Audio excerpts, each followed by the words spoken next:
Hey, I'm going to do a bite-sized video of how I dry cut, tapered my pill in hard form all the way down to 0. So I did this with quetiapine from 400 milligrams to 0, and I jumped off at 0.001.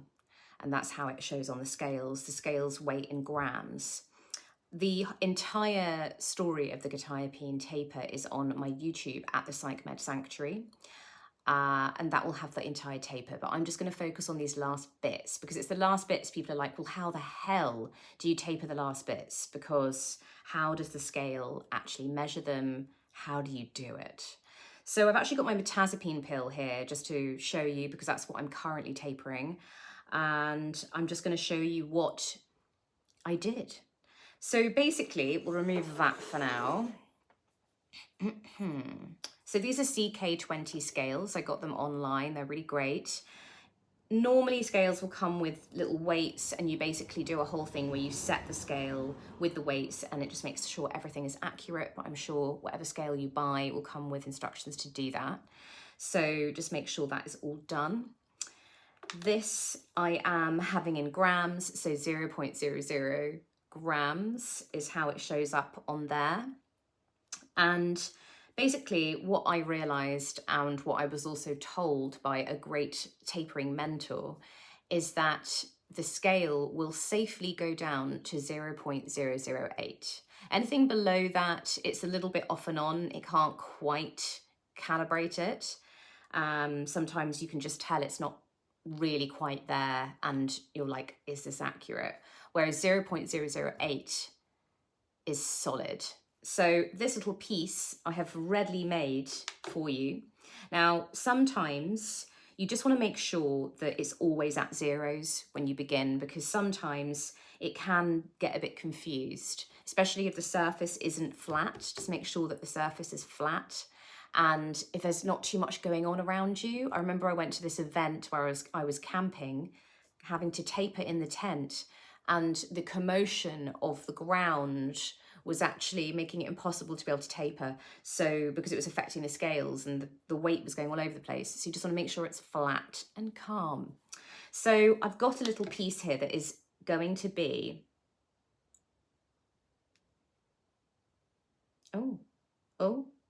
okay, so it was 0.008. It's coming up as 0.007 at the moment.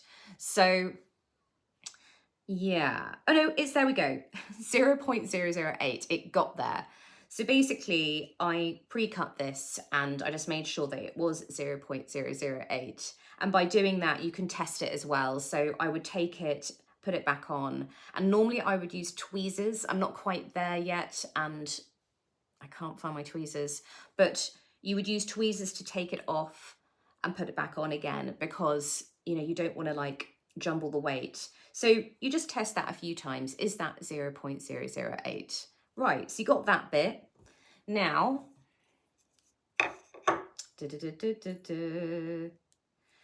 obviously this is going to be all calibrated to your individual medication.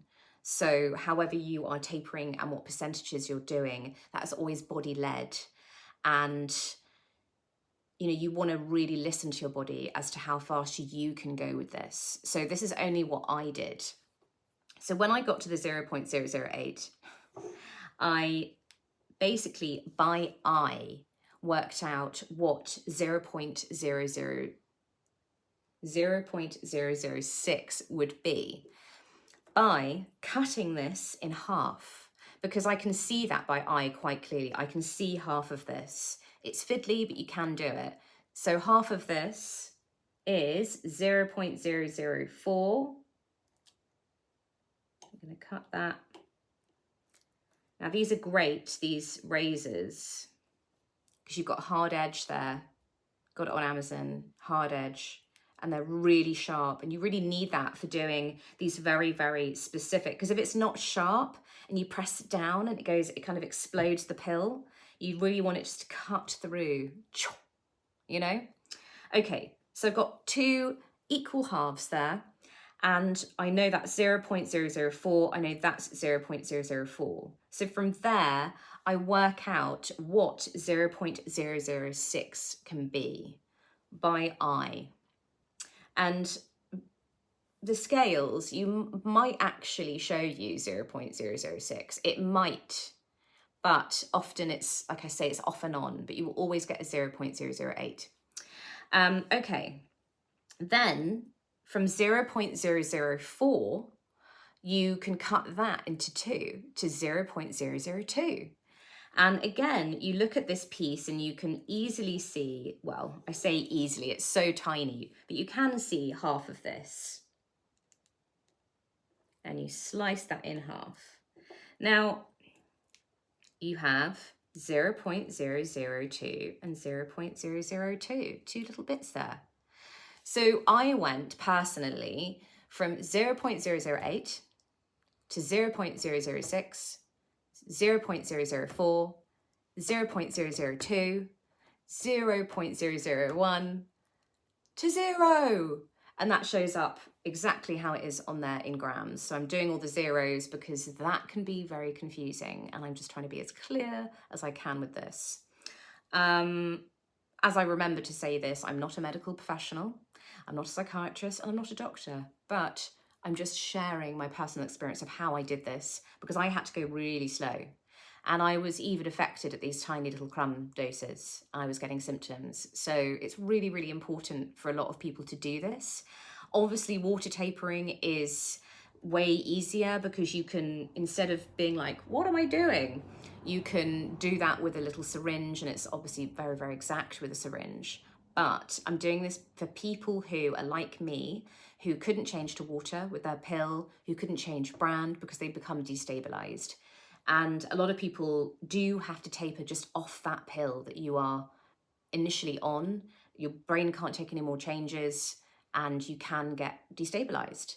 So if you can, just dry taper it down. I mean, I just couldn't bear to even think of what would happen to me if I tried to change. Because with quetiapine, it was an extended release pill, and there was a whole thing with that, and my brand didn't come in water. Also, the pill didn't dissolve in water. So it's tricky. Often you find yourself against these roadblocks and you think, well, I can't dry cut all the way down. That's not possible. I won't be able to do it exactly. But you can. It just takes some faffing, but you can do it. And that's how I did it. So any questions, please do ask. And I plan to do this, well, I am doing this with my bitazapine all the way down. I'll keep you updated with that. Also, yeah, I think that's it really. And 0.008 would constitute to 8 milligrams in the quetiapine. So I decided to jump off at 0.001. I decided to go all the way down. I did a lot of research, and I had a friend of mine who's a great tapering mentor, who'd had his own problems with 2 antidepressants. He believes that if you go down to that low dose, then you really, really, I mean, it's so much less likely for you to have any sort of rebound withdrawal effect.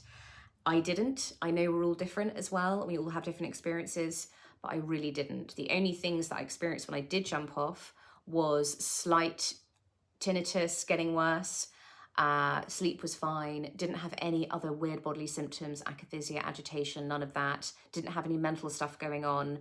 I just had moments where I felt a little bit like I had heart palpitations, and I also felt overstimulated with when I ate dark chocolate, because that's my only vice. I don't have any coffee, sugar is at a low, and alcohol, no, no other additional things. I've done this just keeping very clean.